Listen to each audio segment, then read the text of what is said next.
You need to watch this if you struggle with understanding why great nations rise and fall, because history may be repeating itself right now. When we gaze at the night sky, we witness the life cycle of stars, brilliant giants, fading embers, each following a pattern of rise and decline. The universe itself seems to be telling a story, one of creation, growth, and inevitable decay, repeating over countless generations. This cosmic rhythm is not just a spectacle of physics and time. It is a profound metaphor for the cycles that govern our own existence on Earth. This cosmic cycle isn't just written in the heavens, it's mirrored in human history. Civilizations like stars are born, flourish, and eventually fade away, leaving behind traces for future generations to ponder. From the earliest city-states of Mesopotamia to the sprawling empires of the modern era, the story of humanity is a tapestry woven with the threads of rise and fall. Empires don't usually fall in a blaze of glory. More often they unravel quietly, undone by economic forces that work slowly but relentlessly, eroding their foundations from within. The signs are subtle at first: neglected infrastructure, declining trade, and a growing sense of uncertainty among the people. The story is almost always the same. A nation achieves dominance, stretches its reach, and spends beyond its means, believing its power will last forever.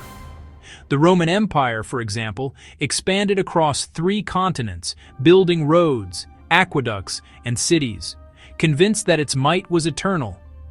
But beneath the surface, cracks began to form. Unable to pay its bills, an empire often turns to the illusion of easy money, devaluing its currency, hoping no one will notice.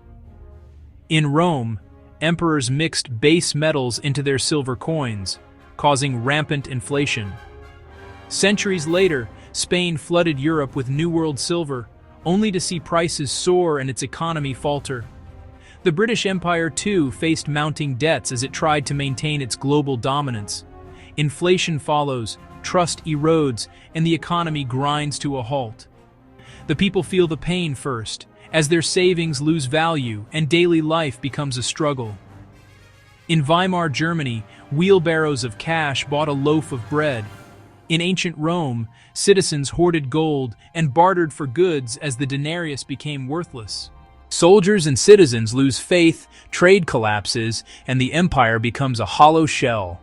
What was once vibrant and powerful is now empty and uncertain. The Roman legions, once the pride of the empire, became underpaid and unreliable. The Spanish Armada, once feared, was left to rot in port. The British redcoats withdrew from colonies as the sun set on their empire. This isn't just theory, it's a historical law. The evidence is written in ruins, in books, and in the lessons of the past. The Greek historian Polybius described the cycle of anacyclosis, the rise, peak, and decline of governments. Ibn Khaldun, centuries later, wrote of the inevitable decay of dynasties. Modern scholars, too, have traced these patterns across continents and centuries. Let's journey through time to see this pattern unfold in the Roman, Spanish, and British empires, each a chapter in the grand narrative of rise and fall. The Romans, masters of engineering and law, fell to internal decay and external pressures. The Spanish, flush with New World riches, squandered their wealth and lost their grip on power. The British, rulers of the waves, faced 2 world wars and the cost of maintaining a global empire. By understanding their stories, we gain perspective on our own era, and perhaps we can learn to recognize the signs before history repeats itself. The warning signs: rising debt, political polarization, loss of faith in institutions, are not new. They are echoes of the past, waiting to be heard. Which brings us to the question at the heart of this video: is the United States the next empire to fall? Today we can look at the United States not with fear, but with the curiosity of a scientist observing a well-documented phenomenon, searching for patterns and meaning. Is America following the same trajectory as the empires before it? Or can it break the cycle and chart a new course? The past is a map, and it may show us where we're heading, if only we're willing to read its signs and heed its warnings. As we embark on this exploration of history's greatest empires, let's keep our eyes open for the patterns that connect their stories to our own. For in the ruins of yesterday, we may find the keys to tomorrow. Imagine Rome at the height of its power. The city's marble streets thronged with citizens, merchants, and soldiers. Its legions marched in perfect formation, feared from the windswept moors of Britain to the deserts of Egypt. Rome's reach was so vast that its name alone inspired awe and dread. But beneath the grandeur, a silent crisis was brewing, one that would unravel the very fabric of the empire. The backbone of Rome's economy was the denarius, a small silver coin that became the lifeblood of trade and daily life. For centuries, the denarius was trusted not just in Rome, but across the known world. Merchants from distant lands, Phoenicia, Gaul, Egypt, accepted it without hesitation, knowing that its value was backed by the empire's might and the purity of its silver. The denarius was more than just money. It was a symbol of stability, a promise that Rome would honor its debts and protect its people. Soldiers were paid in silver, taxes were collected in silver, and fortunes were measured in neat stacks of denarii. The coin's weight and shine were a daily reassurance that the empire was strong and just. But as Rome's borders expanded, so did its ambitions and its expenses. The cost of defending such a vast territory was staggering. Legions had to be recruited, equipped, and paid. Roads, aqueducts, and grand monuments demanded endless resources. The emperors lavished gifts on the people to secure their loyalty, and the city's appetite for spectacle, gladiator games, feasts, and festivals seemed insatiable. All of this required money, more money than the empire could raise through taxes alone. The wealthy elite found ways to avoid paying their share, and the burden fell ever more heavily on the poor and the provinces. As the treasury emptied, emperors faced a terrible choice: raise taxes and risk revolt, or find another way to pay the bills.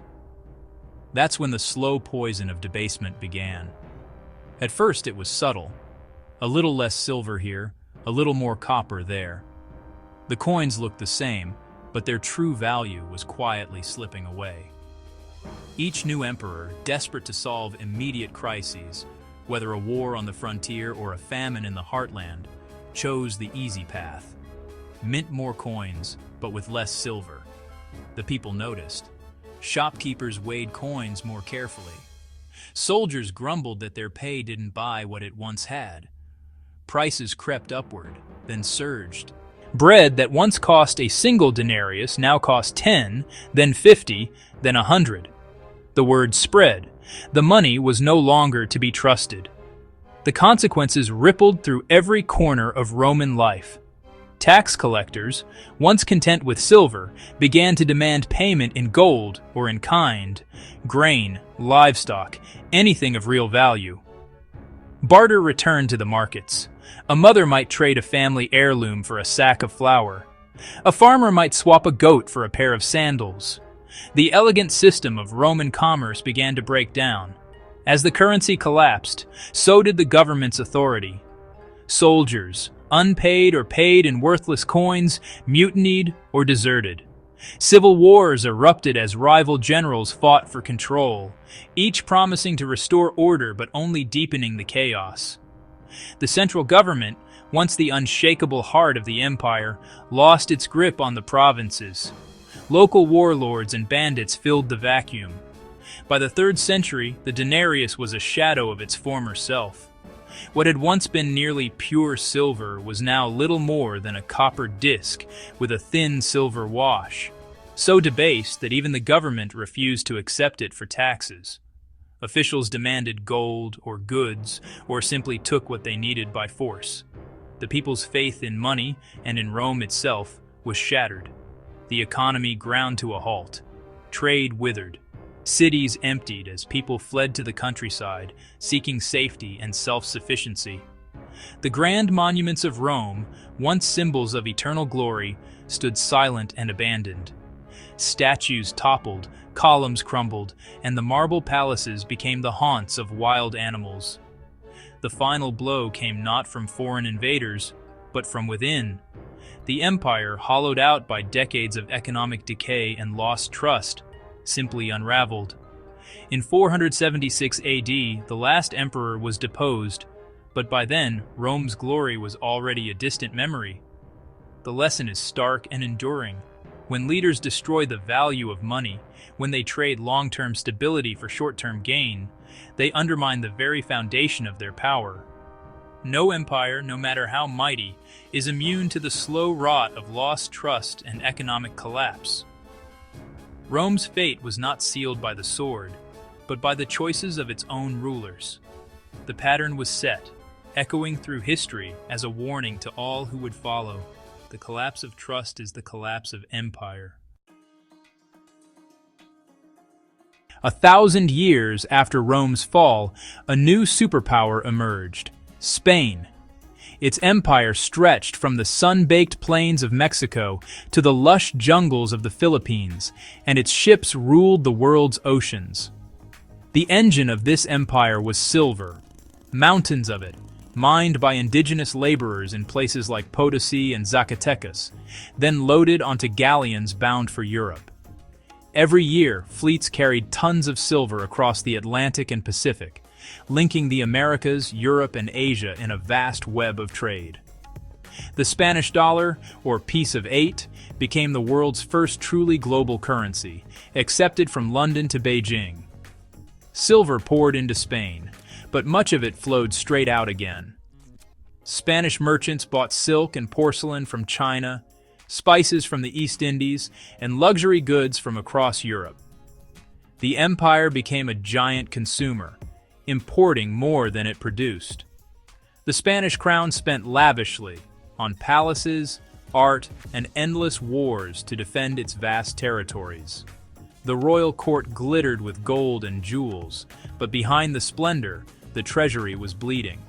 Spain fought costly wars in the Netherlands, against the Ottoman Empire, and with England. Each conflict drained more silver from the royal coffers, forcing the crown to borrow heavily from bankers in Genoa, Augsburg, and beyond. By the late 1500s, Spain was drowning in debt. The government defaulted on its loans 4 times in the 16th century alone, shattering the trust of its creditors and sending shockwaves through European finance. Desperate for cash, Spain debased its currency, mixing copper with silver, but stamping the coins as if they were pure. This trick fueled inflation as prices soared and the value of money plummeted. Ordinary Spaniards suffered as wages lagged behind prices. Merchants lost faith in the currency, and economic chaos spread. Industries at home withered, unable to compete with cheaper imports and rising costs. The empire's foundations crumbled. Once mighty cities fell into decline, and Spain's industrial base never recovered. By the 1700s, the nation that had ruled the world was a shadow of its former self. The lesson was clear: wealth without production is a mirage. Silver made Spain rich, but it also made the empire complacent, dependent, and ultimately fragile. In the end, Spain drowned in its own treasure, its silver scattered across the world, its power lost to history, and its debts a warning for empires to come. At the dawn of the 20th century, the British Empire stood as the unrivaled titan of global power. Its red banners stretched across a quarter of the world's landmass, from the sun-baked plains of India to the rain-soaked coasts of Canada and Australia. London was the beating heart of this vast network, its docks teeming with goods, its banks orchestrating the flow of capital, and its navy ensuring safe passage for British interests everywhere. The secret to this dominance was the gold standard. The pound sterling, backed by the promise of gold, became the world's most trusted currency. International merchants, governments, and investors all relied on the pound, knowing it could be exchanged for gold at a fixed rate. This system brought stability and predictability to global trade, and British banks became the world's financial epicenter. But in 1914, the world was plunged into the chaos of World War I. The gold standard, once a pillar of certainty, became a casualty of war. Britain, desperate to fund its military campaign, suspended the gold standard and began printing money to pay for the conflict. The war's devastation was unprecedented. Millions dead, economies shattered, and the old order upended. To finance the war, Britain issued vast amounts of war bonds and borrowed heavily from both its own citizens and foreign allies, especially the United States. The national debt soared tenfold, and inflation began to erode the value of the pound. The gold reserves dwindled, and confidence in the currency wavered. After the war, Britain attempted to return to the gold standard in 1925 under Chancellor Winston Churchill. But the world had changed. The economy was weakened, unemployment soared, and the cost of maintaining the pound's pre-war value proved disastrous. The return to gold was short-lived. By 1931, amid the Great Depression, Britain was forced to abandon it once again. The interwar years were marked by economic instability, labor unrest, and a loss of confidence in British leadership. The pound's repeated devaluations sent shockwaves through the global financial system, and Britain's ability to dictate the terms of international commerce began to slip away. Then came World War II. Britain, though victorious, was left exhausted and deeply in debt, much of it owed to the United States. In 1944, as the war neared its end, world leaders gathered at Bretton Woods, New Hampshire, to design a new global financial order. The result was a seismic shift. The US dollar, not the pound, would become the world's reserve currency, backed by America's vast gold reserves and economic might. The consequences were immediate and profound. Britain's empire began to unravel.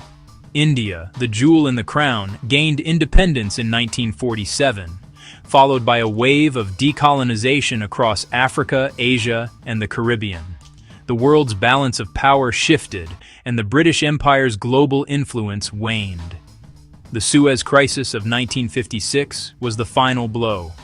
When Britain, alongside France and Israel, tried to seize control of the Suez Canal, the United States refused to support the action and demanded a withdrawal.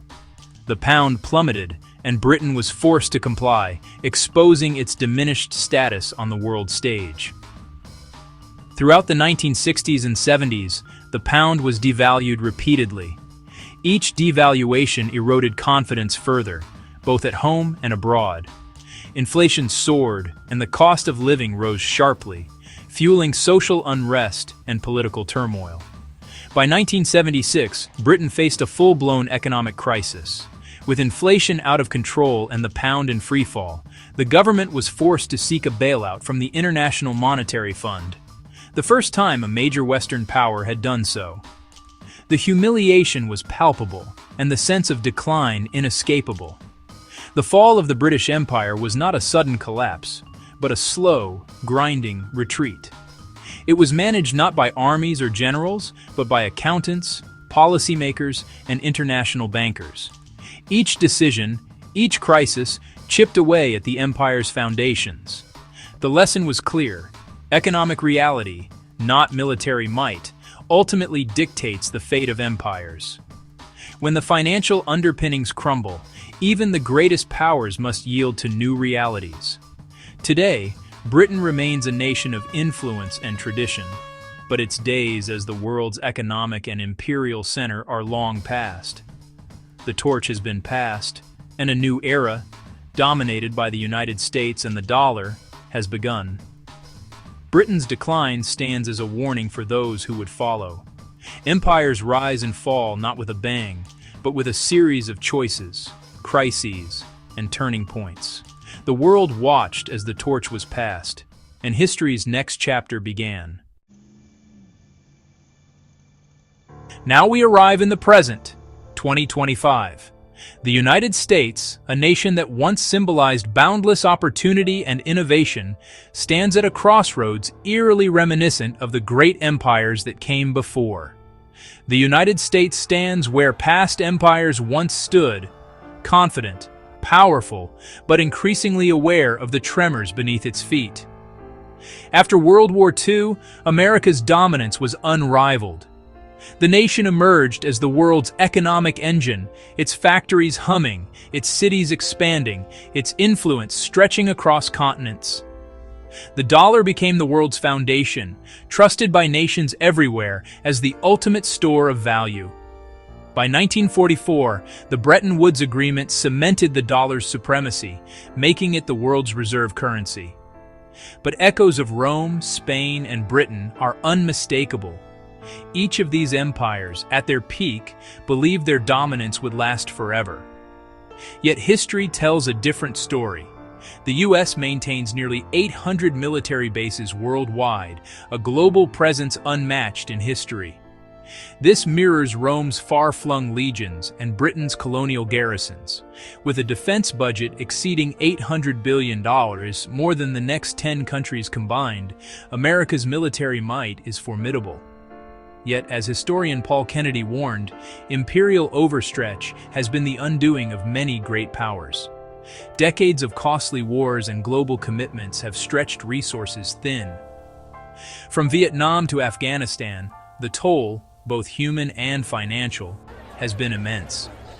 Social unrest and widening inequality echo the internal divisions that plagued Rome and Britain in their twilight years. Deficits have ballooned. The national debt now exceeds $36 trillion. In 1980, it was less than $1 trillion. Today, the interest alone on that debt rivals the entire defense budget. The pattern is clear: global dominance, military overreach, and unsustainable debt. Historian Niall Ferguson notes, all empires, no matter how mighty, eventually face the consequences of their ambitions. The next step, as history shows, is currency debasement. Rome clipped its coins, Spain flooded Europe with New World silver, and Britain abandoned the gold standard. Each time, the currency's value eroded and confidence waned. The U.S. has already begun down this path. Since 2008, the Federal Reserve has injected trillions into the economy. Inflation, once dormant, is now a growing concern for households and investors alike, and the pace is accelerating. According to economist Carmen Reinhardt, when debt and deficits spiral, the risk of a sudden loss of confidence grows. The imperial playbook is being followed step by step. Experts warn that ignoring these warning signs is to repeat the mistakes of the past. The question is, how far will it go? Will America heed the lessons of history, or will it, like Rome, Spain, and Britain, succumb to the familiar tremors of decline? Only time will tell, but the signs are growing harder to ignore. After Bretton Woods, the dollar was as good as gold, until the costs of war and spending outpaced America's gold reserves. The Vietnam War and expansive social programs drained the treasury. In 1971, President Nixon announced the end of the gold standard, severing the dollar's link to gold and transforming it into a fiat currency. The U.S. could now print money at will, a modern version of Rome's debasement. The temptation to create money out of thin air proved irresistible. The Federal Reserve, America's central bank, played a crucial role. After the 2008 financial crisis, it created trillions of dollars to buy government debt and stabilize the economy. During the COVID-19 pandemic, the Federal Reserve printed an additional $4 trillion, injecting unprecedented liquidity into the financial system. The result was inevitable. Inflation surged, eroding the value of money in people's pockets and increasing the cost of living. While official inflation numbers have moderated, the cost of essentials like food, fuel, and housing remains high, straining household budgets. Trust in the dollar is fraying, both at home and abroad. Critics argue that endless money printing undermines the currency's value. The world is watching as the U.S. attempts to print its way out of economic troubles, raising concerns about the long-term stability of the dollar. History warns that this path has a predictable end. Empires that debase their currency often face decline. Will the U.S. be any different? In 2025, the cracks in America's foundation are no longer subtle, they're impossible to ignore. Let's break down the warning signs that experts, economists, and historians are watching most closely. The dollar's share of global reserves has dropped from 70% in 2000 to just 58% today, according to the International Monetary Fund. This decline is accelerating as countries like China, Russia, and Brazil seek alternatives to the dollar for international trade. BRICS nations are actively building payment systems to bypass the dollar, and central banks worldwide are buying gold at the fastest pace since 1967. In 2023 alone, central banks added over 100 tons of gold to their reserves, signaling a lack of faith in the dollar's long-term dominance. Domestically, political polarization has reached historic highs. According to Pew Research, 80% of Americans now see the country as deeply divided. Social unrest, from protests over racial justice to disputes about election integrity, mirrors the turbulence seen in late-stage empires like Rome and Britain. America's soft power and global prestige are fading. A 2024 Gallup poll found that global approval of U.S. leadership has dropped to 41%, the lowest in over a decade. Allies are forging new partnerships, and adversaries are emboldened. Infrastructure is another glaring warning sign. The American Society of Civil Engineers gave U.S. infrastructure a C grade in its latest report card, citing over 45,000 structurally deficient bridges and water systems that fail millions each year. Case studies from cities like Detroit and St. Louis show the consequences of economic decline: abandoned buildings, shrinking populations, and rising crime rates. These urban centers are microcosms of broader national trends. Economic inequality is at a record high. The top 1% of Americans now hold more wealth than the entire middle class combined, according to the Federal Reserve. Food insecurity and homelessness are rising, with over 44 million Americans relying on food banks in 2024. Experts like historian Niall Ferguson warn that empires rarely fall from a single blow. They erode from within. Nobel laureate Joseph Stiglitz points to stagnant wages and declining life expectancy as red flags for American society. Retail bankruptcies and the decline of once thriving malls highlight shifting economic realities. The so-called retail apocalypse has left thousands of storefronts empty, reflecting deeper changes in consumer behavior and economic confidence. Student debt has surpassed $1.7 trillion, burdening an entire generation and fueling disillusionment with the American dream. Climate disasters are becoming more frequent and costly, straining federal and state budgets. In 2023, the U.S. experienced 28 separate billion-dollar weather disasters, a new record. All 13 markers of decline identified in great powers: economic stagnation, political dysfunction, social unrest, military overreach, and more, are now visible in the United States. The data, the trends, and the expert warnings all point to an empire in advanced decline. The question is not whether the warning signs exist, but whether they will be heeded in time. History is a mirror, reflecting the rise and fall of empires. The data tells us where America stands today, at a crossroads, with the lessons of the past echoing louder than ever. As we look ahead, three distinct futures emerge, each shaped by choices, circumstances, and the unpredictable tides of global change. What comes next? America faces three possible scenarios: controlled decline, chaotic collapse, or a global reset. Let's break down each path, what it could look like, why it might happen, and what it would mean for the nation and the world. The first scenario is controlled decline, Think Britain after World War II. In this future, America gradually loses its global dominance, ceding influence to rising powers like China and India. The dollar's supremacy fades, but the transition is managed through diplomacy, alliances, and economic reforms. The nation faces painful adjustments, slower growth, reduced military reach, and a shrinking role in global institutions. But catastrophe is avoided.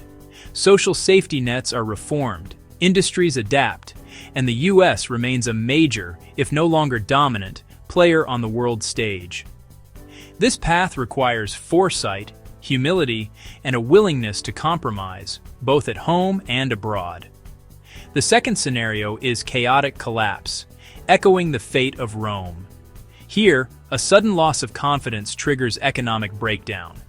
Debt spirals out of control, the dollar plummets, and social cohesion unravels. Political polarization intensifies, leading to gridlock or even violence. States or regions may seek greater autonomy, fragmenting the Union. Internationally, allies lose faith, adversaries exploit the chaos, and America's security commitments crumble. This outcome is the most disruptive, with widespread hardship, instability, and a long, uncertain recovery. It's a future shaped by denial, division, and a failure to adapt. The third scenario is a global reset.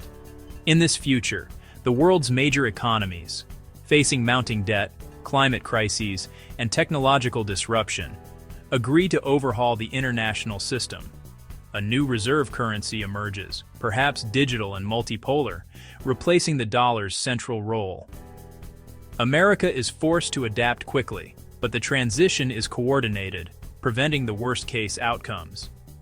This scenario could bring new opportunities, innovation, renewed alliances, and a more balanced global order. But it also means surrendering some sovereignty and accepting a diminished status. Each path has historical precedent. Britain managed a slow decline, Rome collapsed in chaos, and the world has reset its systems before, from Bretton Woods to the Eurozone. The difference now is the speed of change and the interconnectedness of our world. The choices made by leaders and by ordinary citizens will determine which future unfolds. The end of dominance isn't the end of the world, but it is the end of an era. America's story is still being written. Whether it's a managed transition, a sudden collapse, or a bold reset, the future remains unwritten, and the outcome depends on the choices we make today. Across history, the fate of empires has followed a timeless pattern. From ancient civilizations to today's superpowers, the same fundamental laws shape the rise and fall of nations.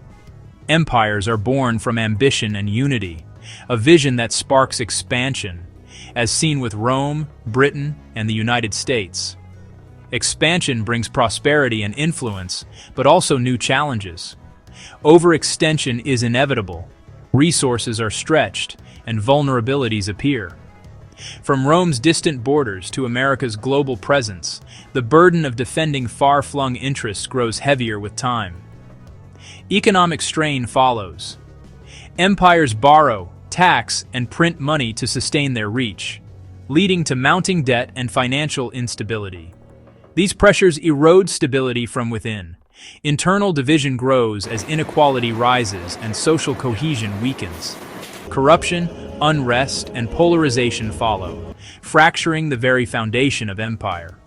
When faith in institutions fades, legitimacy is lost. History warns us, ignoring these signs leads to decline. But decline is not the end.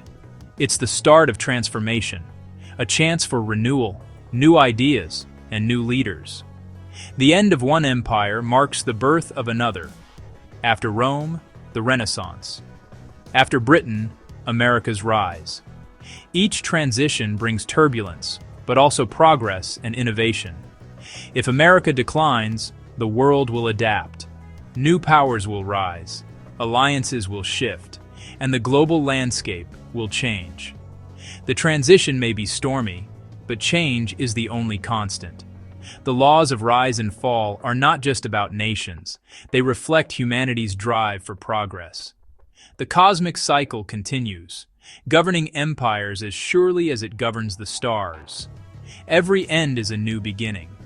So, as we witness these patterns unfold, what do you think the future holds for America and for the next great power? Will we learn from history or repeat its mistakes? Share your thoughts below, and let's reflect together on the fate of empires and the world yet to come.